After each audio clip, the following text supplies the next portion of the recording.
Hello guys, good afternoon. வல்லாரை துவையல் எப்படி பண்ணுறதுன்னு பார்க்கலாம். இதுதான் வல்லாரைக்கீரை. இதோட ஸ்டெம்மெல்லாம் எடுத்து ஃபஸ்ட்டு வந்து நல்லா க்ளீன் பண்ணி வச்சுக்கணும். ஸ்டெம்மெல்லாம் எல்லாத்தையுமே எடுத்துடணும். அது கொஞ்சம் ஹார்டாக இருக்கும். நம்ம துவையலை அரைக்கும் போது அது வந்து நல்லா இருக்காது. தேவையான பொருட்கள் வந்து கடலைப்பருப்பு, கருப்பு உளுந்து, தேங்காய், கீரை, சீரகம், 2 பட்டை மிளகாய்.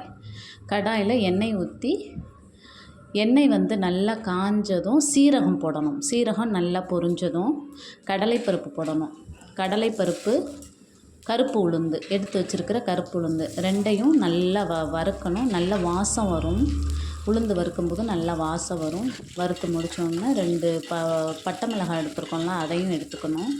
அதையும் எடுத்து நல்லா வாசம் வர்ற வரைக்கும் வறுத்துக்கிட்டே இருக்கணும். அதுக்கப்புறம் நம்ம அலசி வச்சுருக்கிற வல்லாரைக்கீரையை எடுத்து போட்டு வதக்கணும்.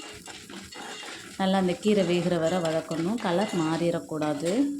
கீரையை எடுத்து போட்டு நல்லா வதக்கிட்டு தேங்காய் ஒரு 5-6 பத்தை, ஒரு 1/4 முடி தேங்காய், அதை எடுத்து துருவி போட்டாலும் சரி, சில்லா போட்டாலும் சரி, போட்டு அந்த கீரையோடையே சேர்த்து வதக்கிட்டு அதை ஆறின உடனே மிக்ஸி ஜாரில் ட்ரான்ஸ்ஃபர் பண்ணிவிட்டு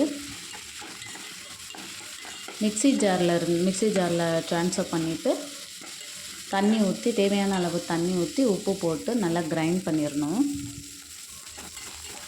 கிரைண்ட் பண்ணி எடுத்துட்டு அதுக்கு ஒரு தாளிப்பு கொடுத்துட்டோம்னா வல்லாரை துவையல். இது வந்து ரொம்ப ரொம்ப நல்லது. ஸ்கூல் போகிற கிட்ஸு, படிக்கிற கிட்ஸு இருந்தாங்கன்னா சின்ன வயசுலேருந்தே இதை கொடுத்துட்டே வந்துட்டால் நல்லாயிருக்கும். இது வந்து நல்லா ஞாபக சக்திக்கு நல்லது அப்படின்னு சொல்லிட்டு இந்த கீரையோடைய ஒரு ஸ்பெஷாலிட்டி. ஸ்கூல் கோயிங் கிட்ஸுக்கு இப்போ வந்து இது சீசனில் இருக்குது. இதை நல்லா வாரத்தில் 3 நாள் 4 நாள் இதை துவையலாக செஞ்சு கொடுத்தா நல்லாயிருக்கும். கீரை வச்சா சாப்பிட மாட்டாங்க. இந்த மாதிரி செஞ்சு கொடுங்க. Thank you guys.